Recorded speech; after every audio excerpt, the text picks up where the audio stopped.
দেশের প্রাকৃতিক গ্যাস খাতে সুখবর দিল Bangladesh gas field company limited. ব্রাহ্মণবাড়িয়ায় খনন করা হচ্ছে নতুন একটি কূপ।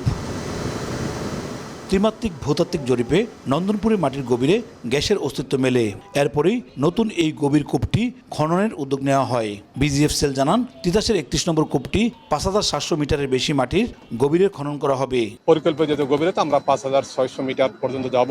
এটা বাংলাদেশের গ্যাস ও তেল অনুসন্ধানের ক্ষেত্রে প্রথম গভীর অনুসন্ধান কূপ। এর আরো ৩টি কূপ ওয়ার্কওভার সামনে আছে এবং ৬টি কূপের খনন। তার মধ্যে একটা কূপ হচ্ছে এটা, আর একটা কূপ যে আমরা ২৮ নম্বর কূপ যেটা খনন প্রায় শেষ পর্যায়ে রয়েছে, ওখান থেকেও আমাদের ১৫ মিলিয়ন আর একটা টার্গেট কিন্তু ওখানে রয়েছে। আগামী নভেম্বর মাসে কূপটি খনন কাজ শেষ করার আশা সংশ্লিষ্টদের।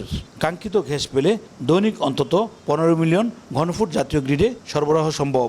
এই কূপটির খনন টাইম ২১০ দিন ধরা আছে, বাট এটা আগেও হতে পারে অথবা এটা কূপের খনন কার্যের উপরে নির্ভর করে হয়তো কিছুটা কম বেশি হতে পারে। বৈজ্ঞানিক তথ্য এবং ভিত্তির উপর ভিত্তি করে আমরা এই কূপটা খনন করতে চাচ্ছি।